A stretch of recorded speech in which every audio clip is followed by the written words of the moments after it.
I stood in the middle of my brother's wedding, surrounded by flowers I had paid for and music I had booked. My heart was full of pride until I ducked behind a column and heard his voice. He was laughing with his groomsmen. "She's basically my ATM, paid for everything." My smile froze, and my whole world tilted. I grew up thinking family meant sacrifice. Our childhood home was small, a 2-bedroom rental on the edge of town, and my brother and I shared everything: clothes, toys, even the same twin mattress when times were bad, when our father's health declined and hospital bills swallowed our savings. I learned early how to hustle. Babysitting after school turned into weekend shifts at a diner, then a full-time office job straight out of high school. College was a dream I postponed so my brother could have his dot. He was the golden boy, charming, athletic, always with a big plan in his pocket and a smile that made people want to help. I was the quiet one, the fixer behind the curtain. Every bad grade he got, I tutored him. Every late fee on his credit card, I paid it. When he wanted a car to impress his college friends, I co-signed the loan. He called me sis, but treated me like a bank that never closed. When our parents died in a car accident, I became his legal guardian overnight, even though he was only a few years younger. I handled funeral costs, legal paperwork, and the mortgage on the house they left behind. He grieved publicly. I grieved while filling out forms and answering calls from creditors. Years passed. He graduated with no debt because I paid off his student loans quietly, one paycheck at a time. I never complained. I told myself, he'll grow up. He'll remember this. Every birthday card he sent me with a scribbled, "Thanks for everything," felt like a down payment on future gratitude. Then came the engagement. He called me one evening, his voice bubbling with excitement. "We're getting married, but weddings are crazy expensive." He let the sentence trail off like a fishing line. I bit, like always. "Don't worry," I said. "We'll figure it out."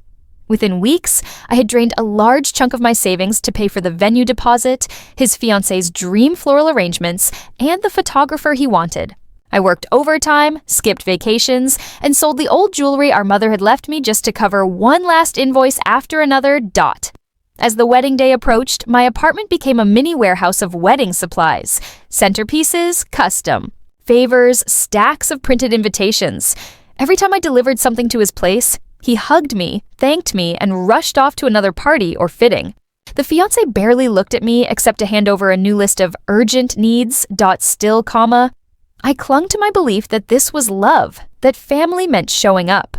The night before the wedding, I stayed up until 3 a.m., steaming tablecloths and double-checking the seating chart so there would be no mistakes. When I finally lay down, my phone buzzed with a text from him. "Couldn't have done this without you. Love you, sis." It wasn't much, but it kept me going. That morning, as I stepped into the grand ballroom, the sight took my breath away. Chandeliers sparkled, violins played softly, and guests milled about in expensive suits and glittering dresses. Everything was perfect. My work, my money, my sacrifice. I thought, this is his fairy tale, and I built it. I had no idea the fairy tale was about to crack. The ceremony had just ended. Applause echoed under the crystal chandeliers as my brother kissed his new wife. I stood near the back of the hall, clutching a clipboard like a stage manager whose play had gone perfectly. Guests streamed toward the buffet, the band tuned for the first dance. Everything looked like a dream. But I felt strangely hollow. Maybe it was exhaustion. Maybe it was the nagging voice in my head, asking why the person who paid for all this was standing alone by the coat rack. I wandered toward the hallway that led to the private lounge, looking for a quiet corner to breathe. The carpet muffled my footsteps. Laughter and clinking glasses floated from behind closed doors. As I reached for my phone, I heard my name. My brother's voice, low, conspiratorial, carried through the slightly ajar door of the lounge. "Yeah, she paid for almost everything," he was saying. "She's basically my ATM. Always has been." A burst of laughter followed. Not from him, but from 2 of his groomsmen. One said, "Man, you're lucky. Wish I had a sister like that." My brother chuckled. "She's not doing it out of love. She needs to feel important. I let her. It's easier. Besides, after today I'm done. Married life now. No more depending on her." Another voice chimed in. His new wife's. "Just be careful. She acts like she's your mom, but she's not. You have to cut her off or she'll keep trying to control us. My brother. Don't worry, I'll tell her after the honeymoon. No more handouts. My heart hammered so hard, I thought the door frame might shake. My ears rang. My breath came shallow. For a moment, I couldn't move. The words swirled like poison. ATM. Done. Cut her off. In my mind, every sacrifice flashed like a slideshow. The double shifts, the tuition payments, the jewelry pawned, the nights alone while he partied. I felt heat rising in my face, a mix of humiliation and rage. I wanted to burst in, to scream, to demand an explanation. But something held me back. Maybe pride, maybe clarity. I slowly backed away from the door, clutching my phone like a lifeline. The violin music from the ballroom drifted down the hall, sweet and distant, as if mocking the reality I'd just uncovered. My hands trembled so much I had to lean against the wall. For years, I had built a story about who we were, siblings against the world, partners in survival. In one careless conversation, he had burned that story to ash. And yet, as the ash settled, a new resolve started to form inside me. This was the moment I stopped being his safety net. I returned to the ballroom, face composed, lips stiff in a smile for the guests. He was on the dance floor, laughing, oblivious. I looked at him, really looked, and saw not a golden boy, but a man who had mistaken kindness for weakness. The band started their upbeat song. People clapped. My brother spun his bride in a twirl, and I stood at the edge of the dance floor, silently rewriting the ending of our story. I went home that night with a smile painted on my face and a storm raging inside me. On the outside, the wedding had been picture perfect. On the inside, something had broken. I replayed every word I'd heard in that lounge. ATM. Cut her off. No more handouts. Each phrase was like a nail sealing the coffin of our old relationship. The apartment felt colder than usual. When I stepped inside, my high heels clicked on the tile. The sound echoed like a metronome measuring my anger. I dropped my purse on the counter, sat down at the kitchen table, and stared at the unpaid bills stacked neatly in a folder marked wedding. 3 credit cards maxed out, a loan in my name. All for a brother who had smiled, thanked me, and called me his ATM behind closed doors. For the first time in years, I let myself cry. Not quiet, polite tears, but full-bodied sobs that left my eyes burning and my throat raw. It wasn't just betrayal, it was grief.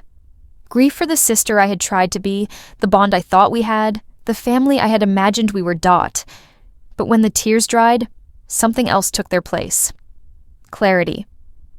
I realized no one was coming to save me. And no one was entitled to my sacrifice. I had built his wedding. I could rebuild my own life. I brewed a cup of coffee and opened my laptop. The glow of the screen felt like a spotlight on a new stage. I began listing everything. The loans, the credit cards, the gifts I'd paid for, the accounts where his name still sat next to mine. It was like mapping a crime scene. Except the crime was my misplaced trust. Each line on the spreadsheet was a step away from the old story and toward a new one. Next came the plan. Monday wasn't going to storm into his honeymoon suite and make a scene. I wasn't going to post rants on social media. That would give him the drama he expected. The story where I was emotional and he was reasonable. No. My revenge would be quiet, legal, and final. I called my bank the next morning and froze the joint account. I canceled the credit card I'd added him to. I withdrew my name from the lease on the storage unit holding his wedding decor. One by one, I closed every door he had used to step into my wallet. Then I made another list. This one just for me. Skills I'd neglected. Dreams I'd shelved. Contacts I'd lost touch with because I was always helping him. I started sending emails, applying for a new job, sketching ideas for a small design business of my own. Each action felt like pulling bricks off my shoulders. Weeks passed. He texted a few times from his honeymoon. Short, cheerful messages with photos of beaches. I replied politely but briefly. He didn't know the accounts were closing, the safety nets disappearing. He didn't know I had already stepped out of the role of his provider. At night, as I worked at my kitchen table, I pictured the moment he would realize the change. The first time his card would be declined. The first bill that would land in his own mailbox instead of mine. It wasn't about watching him suffer. It was about finally making him responsible for his own life. And somewhere between the spreadsheets and the coffee cups, I started to feel something unexpected. Relief that I had drawn a line. Relief that I was free to build my own story. Instead of funding someone else's, the turning point wasn't a single dramatic act. It was 1,000 small decisions stacked quietly on top of each other, building a wall between the person I had been and the person I was becoming. And behind that wall, for the first time in years, I felt safe. I didn't know exactly how my brother would react when he came back. Would he rage? Would he beg? Would he finally understand? All I knew was that when the time came, I wouldn't be standing there as his ATM.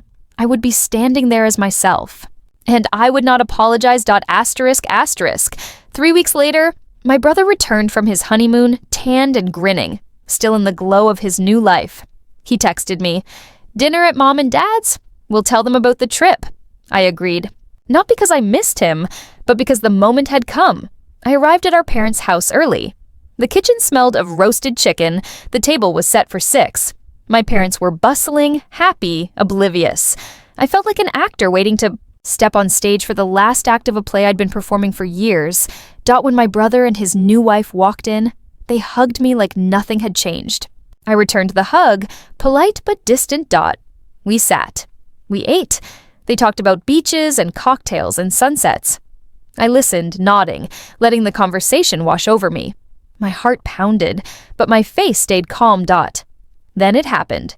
He reached for his phone to show a video from the honeymoon.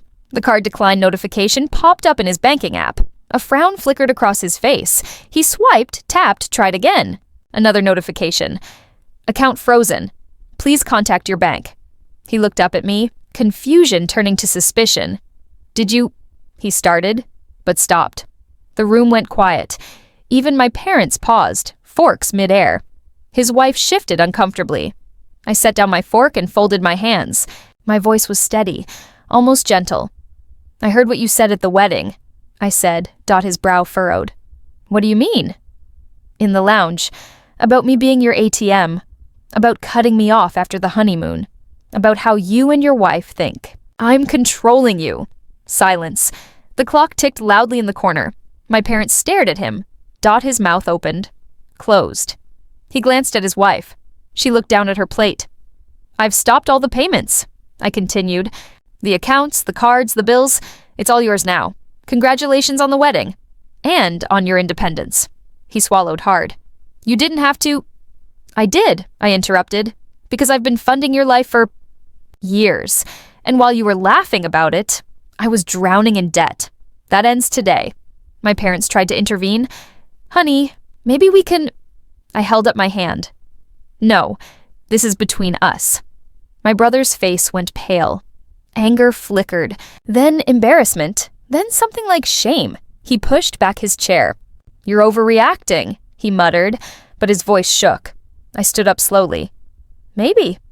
Or maybe I'm finally reacting exactly how I should. I gathered my coat. The room was still as a church. My parents looked from me to him, mouths open, but silent. His wife bit her lip, eyes darting anywhere but mine. At the door, I paused and turned back. "You wanted me out of your life as your ATM? You got your wish." I gave a small, calm smile. "Good luck." Then I opened the door and stepped out into the cool night air. The door clicked shut behind me, cutting off the murmurs inside. I stood on the porch for a moment, breathing in the quiet, feeling the weight of years slide off my shoulders. As I walked to my car, one question echoed in my mind, and maybe in his too. What happens next? Would he call, apologize, try to mend the damage? Would he spiral without the safety net he'd always counted on? Would our relationship survive this truth? Or had it ended at that dinner table? I didn't know. But for the first time in years, the uncertainty didn't scare me. It felt like freedom. And that's where my story stands. A brother I once trusted. A line finally drawn. But what happens next? Will he apologize?